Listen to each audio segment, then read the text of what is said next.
Hello, good morning everyone. আমি shiny from Netherlands. আজকের গল্পে আপনাদের সবাইকে স্বাগত জানাই। আজকের দিনটা হলো সোমবার, আর ঘড়িতে এখন সময় সকাল 7:30। বাইরের ওয়েদার দেখেছেন? আজকে আমি আপনাদেরকে আমি যখন প্রথম ইউরোপে এসেছিলাম আর আসার পর আমি ঠিক কোন কোন জিনিস থেকে অবাক হয়েছিলাম আর কোনগুলো আমার খুবই ভালো লেগেছিল সেই টাইপের কিছু গল্প বলবো। তাহলে চলুন ব্লগটা দেখতে থাকুন। আমাদের বাড়ির কাছে একটা বেশ বড় শপিং মল আছে, আর যে শপিং মলটাতে এসেছিলাম কিছু শীতের জিনিসপত্র নেওয়ার জন্যে। এখানে আরও বিভিন্ন ব্র্যান্ডেড শপও আপনি পেয়ে যাবেন, যেমন গুচি, জারা, H&M। তো এখান থেকে কিছু টুকটাক জিনিসপত্র দেখে নেব, কারণ এখানে তো প্রচণ্ড ঠান্ডা পড়ে আর এই টাইমে এইসব জিনিসপত্রের কালেকশনও বেশ ভালো থাকে। আমি যখন প্রথম এইখানে এসেছিলাম, সব থেকে প্রথমে তো আমি যখন এয়ারপোর্ট থেকে বেরোই তখন চারদিকটা এতটাই নিস্তব্ধ ছিল, যেটা আমাকে সব থেকে বেশি অবাক করেছিল। কারণ আমাদের ওখানে কলকাতায় যখন পৌঁছে যাই তখন তো মনে হয় বাপরে, চারদিকে কত আওয়াজ, কত হর্ন, কত গাড়ির শব্দ, মানুষের চিৎকার। এখানে কিন্তু সেসব আপনি কিছুই দেখতে পাবেন না। উল্টে দেখবেন মানুষজন হয়তো একে অপরের সাথে কথা বলছে, কিন্তু সেটা আবার এতটাই আস্তে আস্তে যাতে অন্য কোনো মানুষের প্রাইভেসি নষ্ট না হয়। এখানে মানুষের প্রাইভেসিটাকে বেশ বেশি গুরুত্ব দেন। এখানে আরেকটা অবাক করার ব্যাপার হলো প্রত্যেকটা জিনিসের দাম। এখানে সব জিনিসের দাম কিন্তু প্রচণ্ড বেশি হয়। মানে ধরুন, যে জিনিসটা আপনি ইন্ডিয়াতে 100 টাকায় পাবেন, সেটা এখানে কেনার জন্যে আপনাকে অবশ্যই 300 টাকা খরচ করতেই হবে। আর এই সমস্ত ড্রেসেরও দাম কিন্তু প্রচণ্ড বেশি হয়। তবে এখনও পর্যন্ত আমি ইউরোপের যতগুলো দেশ দেখেছি, সব দেশেই প্রচণ্ড ক্লিন অ্যান্ড ক্লিয়ার। কোথাও আপনি একটা আবর্জনা পড়ে থাকতে দেখবেন না। এনারা সব দিক প্রচণ্ড পরিষ্কার করে রাখেন। সেটাও কিন্তু বেশ অবাক করার মতো একটা ব্যাপার। আরেকটা হলো এখানকার পাবলিক ট্রান্সপোর্ট। এখানকার পাবলিক ট্রান্সপোর্ট কিন্তু বেশ ভালো, আর সব আপনি একদম আপনার টাইমিং অনুযায়ী পাবেন। মানে যদি ধরুন কোনো ট্রাম, ট্রেন, মেট্রো 10টায় আসার কথা থাকে, সেটা কিন্তু 10টাতেই আসবে। যদি আপনি 1 থেকে 2 মিনিট লেট করে ফেলেন, তাহলে কিন্তু সেটা আপনি মিস করে গেছেন।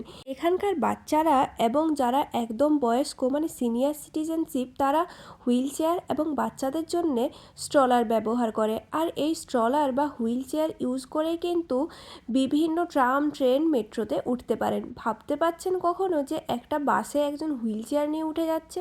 এখানকার কিন্তু সিস্টেমই ওরম। মানে আপনাকে কখনোই কোনো কিছুর জন্যে কষ্ট করতে হবে না। এখানকার গাড়ি চালানোরও একটা নিয়ম আছে। ধরুন, আলাদা আলাদা রাস্তায় কিন্তু স্পিড লিমিট আলাদা হয়। হাইওয়েতে তো এত স্পিডে গাড়ি চলে, প্রায় 120 থেকে 130 কিলোমিটার পার বেগে গাড়ি চলে। ভাবতে পারছেন? আর এমনিতে আমাদের ওইদিকে যেমন ড্রাইভারের সিট থাকে ডান দিকে, এদিকে আবার ড্রাইভারের সিট থাকে বাঁ দিকে।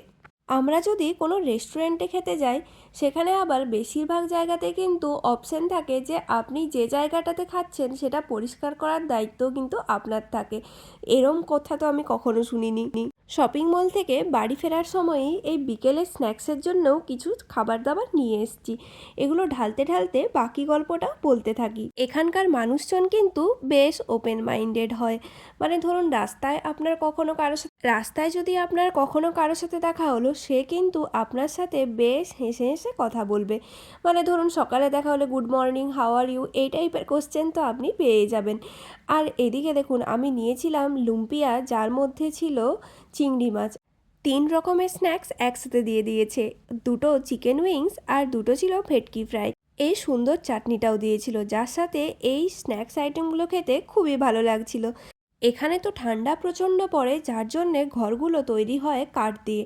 মানে প্রথমে তো সিমেন্ট, ইট, বালি, রড যেরমভাবে হয় সেরম, তারপর ওপরে আবার কাঠের স্ট্রাকচার দেওয়া হয় যাতে হিট কন্ট্রোল থাকে। এরম আমাদের বিল্ডিংটা তো প্রায় 24 তলায়, এটাও কিন্তু পুরোটা কাঠ দিয়ে কাভার করা আছে। এখানকার গভর্নমেন্ট কিন্তু মানুষজনের কাজের টাইম নির্ধারণ করে রেখেছে। মানে 8 ঘন্টার বেশি কেউ কাউকে কাজ করাতে পারবে না। ইনফ্যাক্ট এখানে তো প্রায় সবারই স্যালারি সেম হয়। মানে যাতে লাইভলিহুডটা সেম থাকে, তার জন্যেই এরমের ব্যবস্থা। মানে এখানে কেউ ধনী বা কেউ গরিব এরম থাকে না।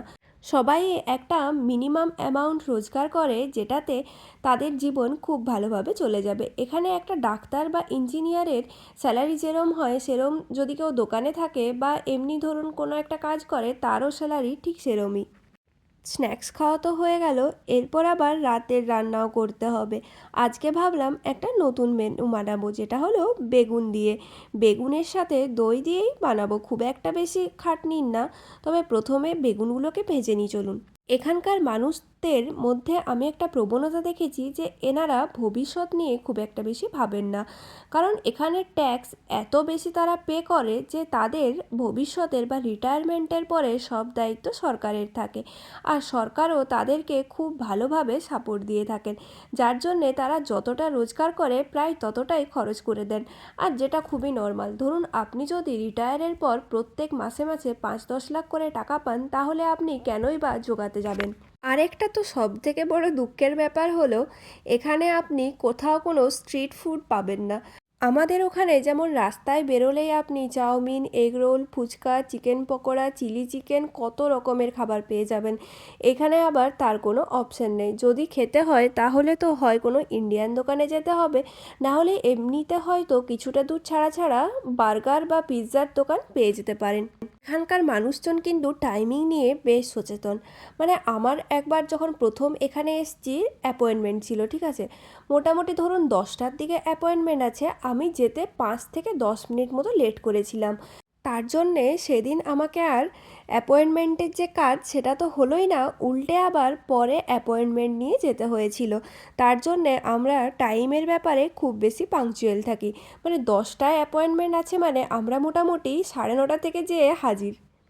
এখানে আবার কখনো দেখি না যে ফোনের রিচার্জ শেষ হয়ে গেছে। মানে আপনি লাইকা বা লিবেরা যেটারই সিম ইউজ করেন না কেন, প্রত্যেক মাসে মাসে তারা আপনার অ্যাকাউন্ট থেকে একটা নির্দিষ্ট অ্যামাউন্ট কেটে নেয় এবং রিচার্জটাও কন্টিনিউ থাকে। এরপর এই রান্নার গল্প বলি। মানে এখন যে আমি ফোড়ন দিচ্ছি না, একদম মানে বুকে হাত দিয়ে আছি বলতে পারেন, কখন যে ফায়ার অ্যালার্ম বাজবে তার কোনো ঠিক নেই। এখানে প্রত্যেকটা বাড়িতেই ফায়ার অ্যালার্ম একদম মাস্ট। আর আমাদের বাঙালিদের রান্নাবান্না তো জানেনই, পরোটা বানাতে যাব কি কিছু ভাজতে যাব, অমনি দেখবো ফায়ার অ্যালার্ম বাজতে শুরু করেছে। তাহলে তো ঘরের দরজা জানলা খুলে সাথে আবার চিমনি তো চালাতেই হবে মাস্ট। আরেকটা ব্যাপার হলো, এখানে যখন প্রথম দিন আসি দেখলাম কোথাও কোনো আগুনের ব্যবস্থা নেই। মানে আপনি যে রান্না করতে যাবেন সেটা কিন্তু ইন্ডাকশানেই করতে হবে। আর আমাদের তো রান্না মানে ধরুন রুটি যদি করতে যান, তো আগুন না হলে রুটি ফুলবে কী করে, সেটাও একটা অভ্যাসের ব্যাপার। এমনিতে অ্যাপার্টমেন্টে তো ইলেকট্রিক দিয়েই রান্না হয়, যদি আপনার নিজের বাড়ি থাকে তাহলে আপনি সেখানে গ্যাসের কানেকশন নিতে পারেন। আমি মোটামুটি ধরুন এপ্রিল মাসের দিকে এখানে এসেছিলাম, আর প্রায় মে জুন থেকেই শুরু হয়ে যায়, যখন দিন থাকে প্রায় রাত 9টা 10টা অবধি, সূর্যের দেখা পাওয়া যায় ভোর 4টা 5টার দিকে। তাহলে প্রথম প্রথম তো এটা বেশ অবাকই লাগতো যে এত রাত অবধি এখনও সূর্য আছে, এ কী ব্যাপার। তারপর মাসখানেক যেতে যেতে সেটা অভ্যাস হয়ে গিয়েছিল। এরপর আসি এখানে জিনিসপত্র কেনার ব্যাপারে, মানে ধরুন ওই চাল ডাল সবজি পাতি এইসব। এখানকার প্রত্যেকটা জিনিসের প্যাকেজিং কিন্তু খুব ভালো হয়, আর কোনো কিছুই আপনি প্যাকেট ছাড়া পাবেন না। সুপার মার্কেটে গিয়ে আপনাকে নিজের জিনিস চুজ করে নিয়ে নিজের থেকে দাম করে নিজে পেমেন্ট করেই বেরিয়ে আসতে হবে। কেউ আপনাকে দেখবেও না, কেউ কিছু বলবেও না। শুধুমাত্র যখন আপনি দোকান থেকে বেরোবেন, আপনার যে রিসিপ্ট কপিটা থাকে পেমেন্টে, সেটা একটা জায়গায় স্ক্রিনে টাচ করালেই হয়ে যাবে। এখানকার মানুষজন কিন্তু রিয়েল ক্যাশ খুব একটা বেশি ইউজ করে না। সবাইকে দেখেছি ক্রেডিট কার্ড ইউজ করার জন্যে, আর ক্রেডিট কার্ড ইউজ করার জন্যে এনারা কিন্তু বেশ বোনাসও পায়, আর যেটা দিয়ে তারা পরে ইউজ করে নিতে পারেন। এদিকে ওই যে বেগুনগুলো ভেজে রেখেছিলাম, ওটা এবারে এই দইয়ের সাথে মিশিয়ে দেব, তাহলেই আমার দহি বেঙ্গন একদম রেডি। এখানে প্রত্যেকটা মানুষের হেলথ ইন্স্যুরেন্স কিন্তু একদম মাস্ট। আসলে এখানকার চিকিৎসা ব্যবস্থার খরচ এতটাই বেশি যে যদি কোনো মানুষের হঠাৎ করে কোনো রোগ অসুখ হয়ে যায়, তাহলে তার পক্ষে টাকা দিয়ে এই অসুখ সারানো সম্ভব নয়, যার জন্যে সব মানুষই ইন্স্যুরেন্স করিয়ে রাখেন। আর প্রত্যেকটা মানুষেরই একজন জেনারেল ফিজিশিয়ান থাকে যার কাছে আপনার নাম রেজিস্টার করা থাকে। আপনি চাইলে তার সাথে চ্যাটে বা ফোনের মাধ্যমে যোগাযোগ করতে পারেন বা আপনার কি প্রবলেম হচ্ছে সেটা জানাতে পারেন। যদি তার মনে হয় যে সিরিয়াস কিছু, তাহলে কিন্তু তিনি তাকে অ্যাপয়েন্টমেন্ট দিবেন তার সাথে যোগাযোগ করার জন্যে বা চেম্বারে গিয়ে দেখা করার জন্যে। রাস্তায় চলাফেরা করারও কিন্তু বেশ নিয়ম আছে। প্রত্যেকটা রাস্তা ভাগ করা আছে, মানে একটা রাস্তা দিয়ে গাড়ি যাবে, একটা রাস্তা দিয়ে সাইকেল, আর একটা রাস্তা দিয়ে মানুষ হেঁটে যাবে। এখানে মানুষ পায়ে হাঁটা বা পেডেস্ট্রিয়ানদেরকে বেশ গুরুত্ব দেয়। যদি ধরুন আপনি রাস্তা পার হতে চাইছেন, তখন যদি ছোটোখাটো যে রাস্তাগুলো হয় সেগুলোতে তো পেরোতে গেলে গাড়ি দাঁড়িয়ে যায়, তারপর আপনি পেরিয়ে যাবেন। আর হাই রোড বা মেন রোড যদি ক্রস করতে চান, তাহলে প্রত্যেকটা রোডেরই দুপাশে পথের মধ্যে একটা ইন্ডিকেটর থাকে, যেটা প্রেস করার পর লাল আলোটা যখন সবুজ হয়ে যায় তখন আপনি এই রাস্তাটা ক্রস করতে পারেন। ট্রাম, ট্রেন, মেট্রোতেও কিন্তু আপনাদেরকে আলাদা করে কোনো টিকিট কাটতে হয় না। একটা ওভি চিপ কার্ড থাকে যার মাধ্যমে যে কোনো পাবলিক ট্রান্সপোর্ট ইউজ করতে পারেন। এখানে কিন্তু আপনি ধরুন ট্রাম বা মেট্রোতে উঠতে চান, তাহলে সেটা আপনাকে নিজেকেই উঠতে হবে, আবার নিজের গন্তব্যে চলে আসলে নিজেকেই দায়িত্ব নিয়ে নেমে যেতে হবে। ট্রাম, ট্রেন, মেট্রোতে তো আমি মানুষকে সাইকেল নিয়ে উঠে যেতে দেখেছি। এখানে কিন্তু আপনি প্রায় কিছু দূর ছাড়া ছাড়াই পাবলিক টয়লেট পেয়ে যাবেন। তবে আবার সেখানে যদি আপনি ইউজ করতে চান, তাহলে একবারে প্রায় 99 সেন্ট বা 1 ইউরো করে লাগে। মানে ধরুন একবার আপনি ইউজ করবেন 90 টাকা দিয়ে। তবে পাবলিক টয়লেট থাকে খুবই বেশি পরিষ্কার পরিচ্ছন্ন। স্কুলের ব্যাপারে যদি বলি, তাহলে এখানকার বেশিরভাগ বাচ্চা কাচ্চারাই কিন্তু যে সমস্ত সরকারি স্কুল আছে সেখানেই পড়ে।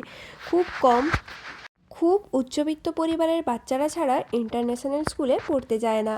আর এখানে স্টুডেন্টরা 18 বছর হয়ে যাওয়ার পর থেকেই কিন্তু নিজেরা টুকটাক কিছু কাজের সাথে যুক্ত হয়ে যায়।